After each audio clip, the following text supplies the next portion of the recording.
Supreme court का बड़ा फैसला, धर्म बदलते ही खत्म होगा अनुसूचित जाति का दर्जा और आरक्षण। नमस्कार, आप देख रहे हैं टीवी 12, मैं हूं आपके साथ अपराजिता सिंह। देश की सबसे बड़ी अदालत यानी सुप्रीम कोर्ट से आज एक ऐसा सनसनीखेज और दूरगामी फैसला आया है जिसने पूरे देश के सामाजिक और कानूनी ढांचे की चूल्हे हिलाकर रख दी है। यह फैसला उन लोगों के लिए एक बहुत बड़ा झटका है जो धर्म परिवर्तन यानी कन्वर्जन के बावजूद अनुसूचित जाति के आरक्षण और सुविधाओं का दोहरा लाभ उठाना चाहते थे। जस्टिस पीके मिश्रा और जस्टिस एनवी अंजारिया की खंडपीठ ने अपने ऐतिहासिक फैसले में यह पूरी तरह साफ कर दिया है कि अगर कोई भी व्यक्ति हिंदू, सिख या बौद्ध धर्म को छोड़कर किसी अन्य मजहब जैसे ईसाई या इस्लाम को अपनाता है तो उसका अनुसूचित जाति यानी एससी का दर्जा उसी क्षण हमेशा के लिए समाप्त हो जाएगा। अदालत ने दो टूक शब्दों में यह संदेश दे दिया है कि धर्म बदलते ही आरक्षण की वो तमाम सुख सुविधाएं, सरकारी नौकरी में मिलने वाली प्राथमिकताएं और SC/ST एक्ट का वो अवैध कानूनी सुरक्षा कवच आपसे पूरी तरह छिन जाएगा। इस फैसले की जड़ें आंध्र प्रदेश के एक बेहद दिलचस्प और कानूनी रूप से पेचीदा मामले में छिपी है। यह मामला एक पादरी चिंतादा आनंद से जुड़ा है जिन्होंने कुछ लोगों पर जातिगत भेदभाव और दुर्व्यवहार का आरोप लगाते हुए अनुसूचित जाति और अनुसूचित जनजाति अत्याचार निवारण अधिनियम के तहत FIR दर्ज कराई थी। लेकिन जब यह मामला आंध्र प्रदेश हाई कोर्ट और उसके बाद देश के सर्वोच्च अदालत की चौखट पर पहुंचा तो सच्चाई की एक ऐसी परत खुली जिसने पूरे केस का रुख ही बदल दिया।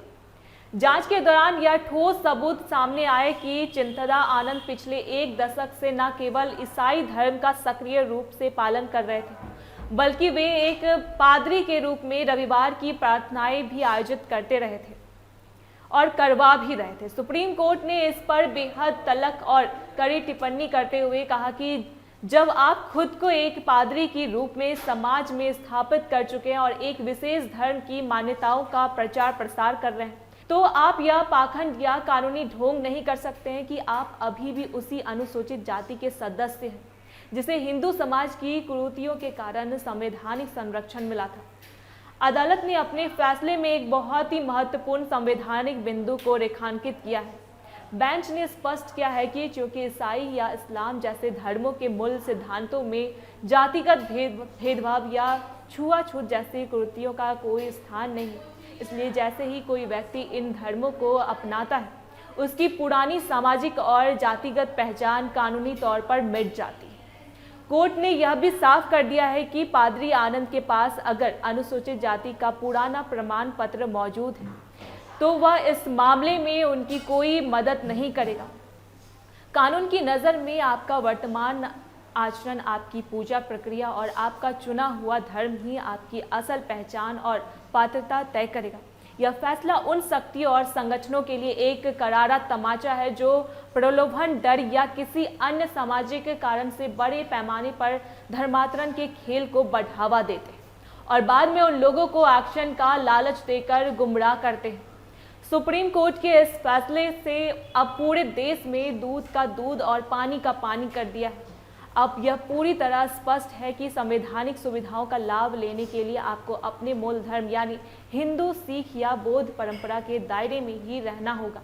यदि आप अपनी स्वेच्छा से धर्म बदलते हैं तो आपको उन तमाम विशेष अधिकारियों को त्यागने के लिए भी मानसिक रूप से तैयार रहना होगा जो अनुसूचित जाति के सदस्यों को मिलते हैं। यह निर्णय न केवल कानूनी व्यवस्था को पारदर्शी बनाता है बल्कि उन वास्तविक पात्रों के हितों की भी रक्षा करता है जो अपने मूल धर्म में रहकर आरक्षण के सही हकदार हैं।